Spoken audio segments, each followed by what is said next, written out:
Hey guys, welcome back. Thanks so much for being here again with me. It's your host Paul, another episode of MMA After Dark. Today we're going to be talking the main event of UFC 317. Just wrapped up about a week ago. I've had a week to kind of process everything, unpack everything that's happening on social media, rewatch the fight, get into the X's and O's of everything. Boy, what a main event. Wild stuff from the now champion Topuria. Before we get to that though, guys, please tap the like button, hit the subscribe button. Doesn't cost you a thing, and it sure means a whole lot to me. I very much appreciate it. Thank you for taking the time to join me today. Guys, we have a new champion in the 155-pound weight division of the UFC in Ilia Topuria, sending Charles Oliveira into another realm with a nasty first-round knockout. He predicted it, he called it, he said, I'm going to do it. I'm going to knock him out in the first round, and boy, did he deliver. Big, big words to back up indeed in a opponent in Charles Oliveira who we've rarely seen get finished. The most recent was against Islam Makhachev with the choke to take the belt from Oliveira, but before that it had been quite a while, and I'll talk about that in a little bit. But man, what a finish. What a guy Topuria is. He has successfully predicted the outcomes in his previous 3 fights, not to a T necessarily, but he's predicted that he will finish Volkanovski. Got it done. He predicted he'll finish Max Holloway. He'll be the first one to do it. Got it done. He predicted that he will finish Charles Oliveira in the first round. Big, big words, and he delivered, guys. He delivered on everything he said he was going to do. Guys, also, leading up to the fight, had a pre-celebratory dinner, already declaring himself the champion. A celebratory dinner before the fight, just as calm as can be, business as usual. In the face-off after the weigh-ins, casually pats Charles on the chest, states, "I'm sorry it has to be you." I don't know what to say anymore about Ilia Topuria. He is doing things that are historic. He is doing things that nobody could have fathomed. There was a lot of skepticism leading up to this fight. Will his power carry at 155 the same way it did in featherweight? Check that box. What's going to happen when Charles gets him on the ground? Check that box. What's going to happen when Charles lands on him? Because we know Charles has some sneaky power. Check that box. Guys, we are seeing a run from Topuria that we have not quite seen since Conor McGregor's historic run at featherweight and then moving up to lightweight. I mean, the comparisons are just insane to me. I saw a still shot of, and I'll go ahead and put it up on the screen in a moment. I saw a still shot of the finish of Oliveira from Topuria, and then the finish, a still shot finish when Conor knocked out Jose Aldo to become the undisputed featherweight champion. Caught him with a hook and then dropped down, finished him with hammer fists.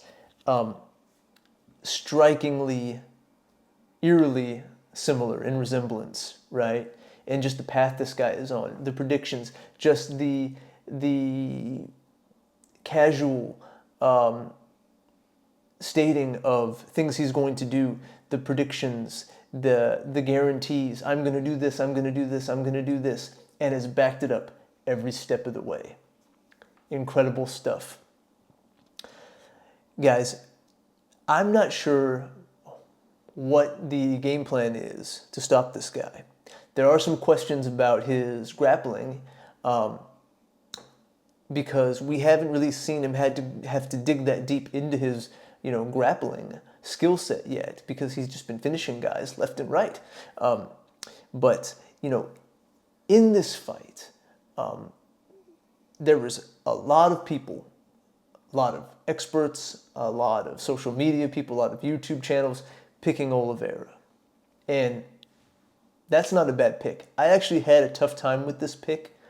Even though when I finally settled on Topuria after looking at all the factors, right? I felt pretty confident in my pick. But Charles Oliveira has, with the exception of Islam Makhachev, has really shown that he is kind of one of these guys where just a step below probably Islam Makhachev, but a step above the guys that we kind of thought were all grouped together the same way. The Dustin Poiriers and the Justin Gaethjes and, Beneil Dariush and, all those guys that have just kind of hung around in that 1-5 range for a while. You could throw in Michael Chandler in there. I know it hasn't, his career in the UFC hasn't really worked out from a wins and losses perspective, but up until recently, he's really shown that he's a force to be reckoned with in any fight, right? Well, he's shown to be above all those guys. And so that was a tough jump for Topuria to come straight to featherweight into lightweight and have your first opponent be Charles Oliveira for the lightweight strap. But he did call out Islam Makhachev, and that's another thing you got to give him respect for, man. This guy, he dodges no smoke from anybody, right? He wants to fight everybody. He's even made he's alluded to the possibility of even going up to welterweight, right? I mean, this guy is fearless. He believes that it's a foregone conclusion before the fight, that it's already written in the stars. It's already been predetermined, and there's no chance. Even the thought of him losing is just laughable in his mind, right? I mean, what a mindset, what a champion mindset you have to firmly believe not only that you're going to win, right, but that you are just going to just knock these guys off one at a time. Everybody's favorite fighters, from Volkanovski to Holloway, and now Oliveira, who you talk about three guys who just have just tremendous fan bases in the sport, right? He put them all to sleep with, a little resistance, but I mean, really, not a ton. And then, guys, when we look at the fight itself, which, I did think that this fight would go a little longer, even though, Topuria and it can be said now. I mean, there was talk about, will the power carry up to 55 from 45? Guys, he carries Armageddon in these hands. He carries the rapture in these hands. Not unlike what we saw recently the last year and a half, 2 years or so from Alex Poatan Pereira. Just this one-shot knockout power. And we talk about that with guys a lot, and we kind of throw that out there a lot, like, oh, this guy's got one-shot knockout power. Truly, not a ton of guys really have that ability. That's not to say that a lot of guys can't finish guys, but even you look at guys like power punchers, like Justin Gaethje, Dustin Poirier, Michael Chandler. Yes, those guys do have some knockout finishes on their resume. I mean, I think about Poirier when he, flatlined Benoit Saint-Denis. And, and then previous to that, Justin, your head kick KO'd Dustin Poirier for the BMF belt, right? But, usually it's a kind of a cumulative beatdown from these guys, even the guys that do carry heavy hands. And then they finally land the shot, right? But it's very rare that we see guys that truly have one-shot KO power. And when I say that, I mean first round, guys coming in fresh, not beat up, not taking a ton of damage, not kind of already hurt and stunned and wobbled and had to collect themselves again, right? We do see that happen, right? But it's very rare that we see these guys that just have the touch of death in their hands. Incredible stuff. Incredible stuff. When this fight started, I was watching it with one of my buddies, and I was telling him, this fight is going to tell us a lot about Ilia Topuria, right? Because on one hand, it would have been just it would have been impressive if he would have gone into a back and forth contest with Charles, right? Exchanging rounds, one guy's winning one round, and then it's 2-2 going into the fifth.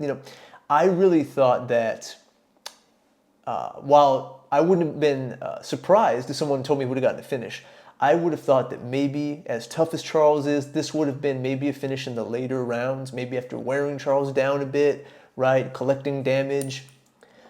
And that would have been also impressive if he would have taken Oliveira to the fifth round, right, which not a lot of guys have done also, right? It's one thing to knock out Charles, it's another thing to just, survive round after round after round with him. Not a lot of guys can say that. That would have been impressive. But it would have also kind of shown that maybe he's a little human, right? Maybe he's, got, that there is a path, and don't get me wrong, there's paths to victory for going against any fighter, right? But it would have kind of shown us that, okay, while he can compete in the lightweight division, right, and be successful, if Charles had kind of gone toe-to-toe with him and dragged him all the way to the fifth round and maybe had some close submission attempts and landed some on Ilia himself and, really, really pushed him to the edge, I think we would have seen that, okay, like 155 is definitely somewhere where he can be successful, but probably not as successful as 45, right? But it was a rinse and repeat. Same thing, if not in more devastating fashion. Let's look at the fight, particularly though, right? We know it finished in one round, KO round one, 2 minutes, 27 seconds into the first round. But guys, there was a lot before that happened that was very impressive, almost just as impressive, okay? So the fight begins, right? And, guys, they're kind of feeling each other out for a bit, they're exchanging, and Charles at one point gets a really, really deep body lock on Topuria. And that was one of the questions, right? When Charles closes the distance, one of the talking points prior to this fight was the clinch. What's going to happen when he starts throwing those knees, right? Or what's going to happen when he gets him on the ground? What's going to happen when he gets in a deep body lock? That body lock was absolutely in deep. And, you see Topuria kind of posture, right, to prevent him from taking him down. And as deep as that thing was, I thought that Charles was going to take him to the ground, and I was like, okay, we haven't seen Ilia on his back. I can't remember the last time we've seen Ilia on his back, but we're going to see what he's made of now. Let's see what happens when he enters Charles's world, right, where he's really, really at home. We know he can mix it up also. He's got sneaky power, but we know when you are on the ground with Oliveira, you are in his world, and not a lot of guys can survive down there for that long, right? So Charles starts to turn, to rotate, to take down Topuria.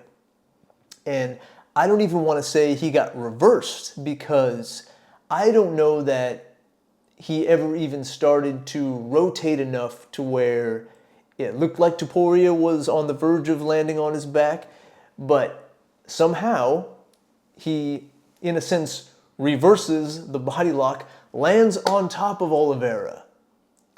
And when he did that, the knockout just blew my mind. But even that alone, the fact that he was able to resist that deep body lock from Oliveira, ends up on top. What does he do? Well, now let's talk about, what do most guys do, right? Oh, they're down with their Oliveira. Oh, I don't like this. I'm coming back up. I'm taking it right back up to the feet, and we're going to land some damage. But what does he do? Not only does he stay down there, moves to side position, gets him in a crucifix, and starts landing some really good shots. Guys, when have you ever, when's the last time, if ever, you've seen Charles du Bronx Oliveira, I can't believe I'm saying this right now, get put in a mounted crucifix and was able to sustain it for quite a while in Topuria, right? And while the fight didn't finish down there, I mean, two big pieces right there. Huge takeaways, huge things you can hang your hat on if you're Topuria. I mean, of course, the knockout is just, what more can you say about that, right? But the fact that you were able to reverse that deep body lock takedown from Oliveira, end up in top position, and say, okay, you think this is your world, and I'm going to show you this is my world. Wherever we go, you're in my world, right? I'm putting you in mounted crucifix. I'm going to land some damage before we take it back up to the feet. Super impressive stuff from Topuria, right? When most of the time, when Oliveira gets in deep in a body lock or any kind of position, or when he starts to get his hooks in from the back position, right? Because sometimes he'll do that too. He'll get the body lock from back position, standing, and instead of trying to take the guy down, he'll just jump on the back, get his hooks in, right? And then you're still in his world, even if you're standing up. But that didn't happen. He was able to maneuver away from that danger. Very impressive. Okay, again, you can hang your hat on that. But no, now he's on the ground with him, landing damage. We did see that quite a bit from Sarukian, another guy who I'm going to talk about in a little bit as a potential next fight for the now champion Ilia Topuria, right? But anytime Charles gets in a body lock, right, that's the danger zone. Unfortunately, it also happened to Dustin when he got submitted by him from body lock, jumped on the back, sunk in the choke, unfortunately for him, right? But so then what happens? So comes back to the feet. Charles lands a pretty good elbow. An elbow that probably would have stunned most guys, right? Because they're both coming in to land shots. It's like forward momentum. And Charles lands it first. Boom. And Ilia eats it. And then he ultimately finishes him with a two-punch kind of combination. But the crazy thing about this, guys, is that, when he landed that, and it was a powerful shot, don't get me wrong, but I don't even think that was his best shot. I remember the Max Holloway fight. That left hook, my goodness.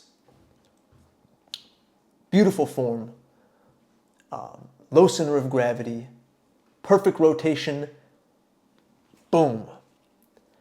That wasn't even this, though. He landed a right that started to drop Oliveira, followed with a left, but he was already going down by that right hand. Landed some follow-up hammer fists. That's all she wrote. When that happened, I stood up and I was shocked. Not so much shocked that I didn't think Ilia was capable, but it's like, okay, let's talk about what we're seeing here. Charles Oliveira, laid out, flatlined, asleep with his eyes open. I genuinely had to take a moment to did that just happen? I'm processing this. I'm saying, okay, he predicted this, and he had a celebratory dinner the night before. Tells him at the face-off, hey, I'm really sorry, it has to be you. All due respect, it's gonna happen. And then he does it. Charles had nothing for him. I can't believe I'm saying that, but had nothing for him in the grappling department. Had nothing for him when he was on the ground, on the back position. And we know Charles is dangerous everywhere. He can be on the top, on his back, doesn't matter. And he really didn't have much for him on the feet. The numbers credit Ilia Topuria 21 of 29 significant strikes, 17 to the head, 3 of 3 to the body, and then 1 to the leg. Numbers for Oliveira before the knockout: 9 of 16 significant strikes, only landed 3 to the head, 2 of 4 to the body, and then 4 leg kicks.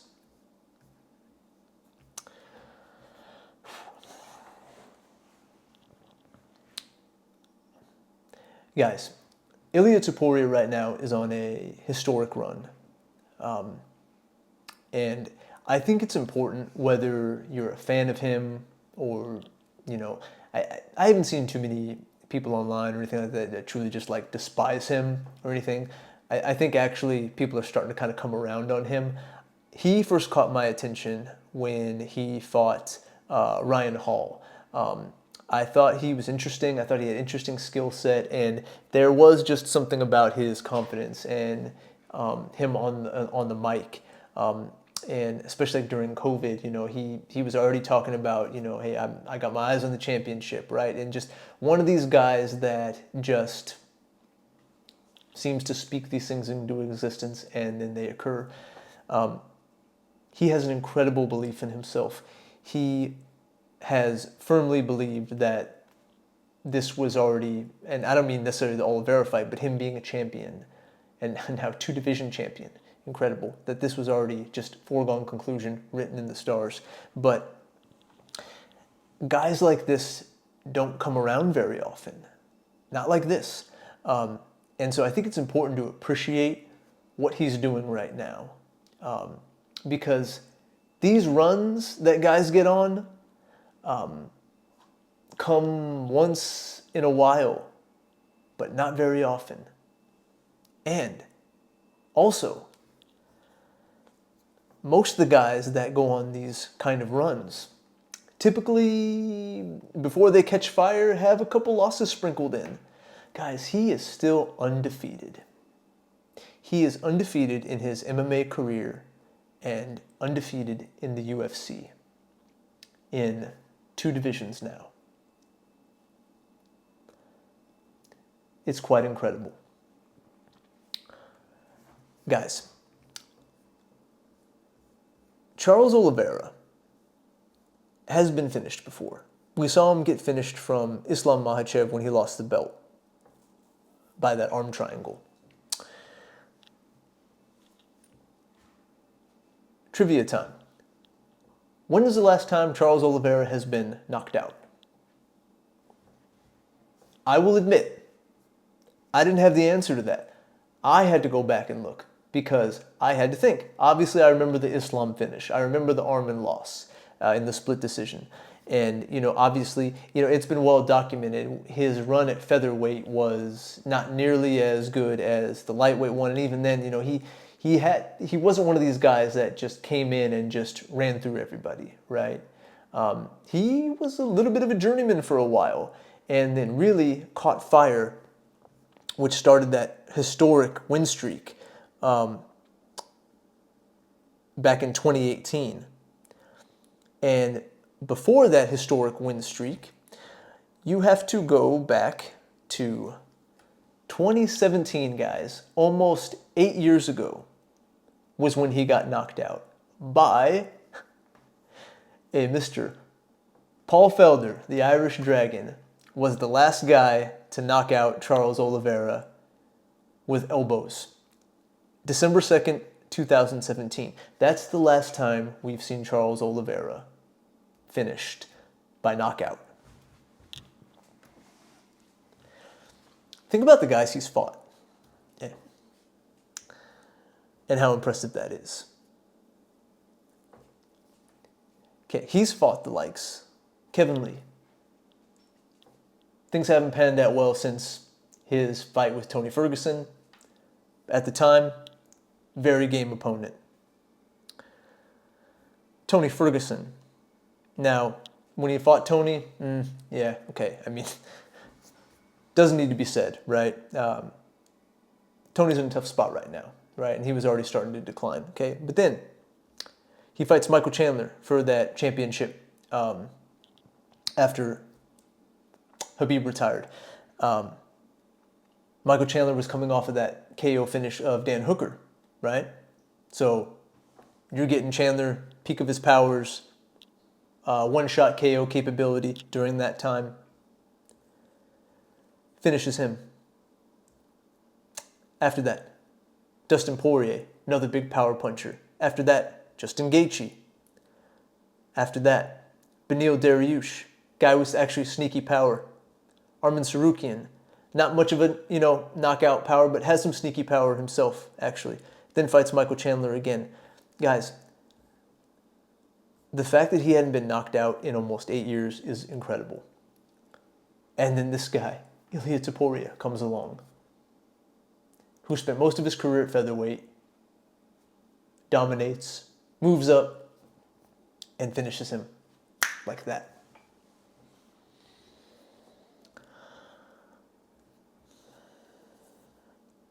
When the fight was over, and in the week that's followed, I still have had a hard time really processing this guy's rise and just his,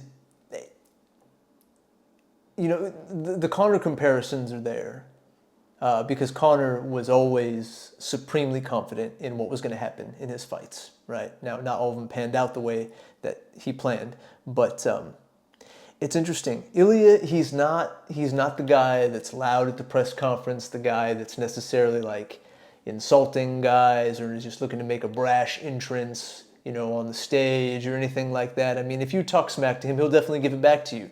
But, Conor, if he was your opponent, it was game on with the insults, with the trash talk, with there was the gloves were off even before the fight came, right? Ilia's not really like that. He's kind of this quiet, very confident, and I will say cocky, but almost a gentleman, right? Like with just telling Oliveira how much he respects him, but then at the end of it is like, but you know what, man, like, I'm sorry, I'm going to knock you out. I'm going to do it in the first round. I'm really sorry it has to be you, He's at dinner, this very classy, kind of elegant dinner, and he's standing up and he's like proclaiming, saying, thank you, yes, like very different than Conor's style, right? But it almost makes it, just as much interesting because, Conor, it was almost like he was trying to like hype himself up and get ready. He was like foaming at the mouth before these fights. But Ilia's just kind of like, yeah, this is just what I do. And these guys are not on my level. And I'm just going to keep knocking these guys off one at a time, one after another. Give me whoever you want. Incredible stuff. So, what's next now for Ilia Topuria? There's a lot of guys that kind of want the Ilia Topuria sweepstakes. Really, right now, it seems that there are three candidates that reasonably could be matched up against him in reality, right? I know if we play fantasy matchmaking, we could plug in this guy and that guy and whatever. Oh, we can move him up here, and now does he go up to no?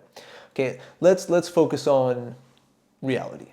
Okay, so the three names that have been thrown out there. And ironically, all three of these guys were cage side to watch the Oliveira and Topuria fight in Justin Gaethje, Arman Tsarukyan, and Paddy Pimblett. Now, a lot was made of the potential matchup with Paddy, excuse me, even more so after they allowed Paddy to come in the octagon, faced off with him. Kind of was cordial at first. Paddy said, something like, hey, fair play to you, you knocked him out, you did your thing, right? And then, of course, the trash talk started, and, Topuria's got both the belts and he shoves him, and then it was like, okay, well, that's it, right? You throw any of those guys against Topuria, it's going to sell, it's going to do big numbers, and because Topuria now has arrived to that place where either you're going to tune in because you desperately want to see him get beat because he's beaten all your heroes, or you're just a massive fan of his and you appreciate what he's done and you want to see if he can just continue to do these amazing things as long as he can, right? I am of the latter than the former. I am a Topuria fan.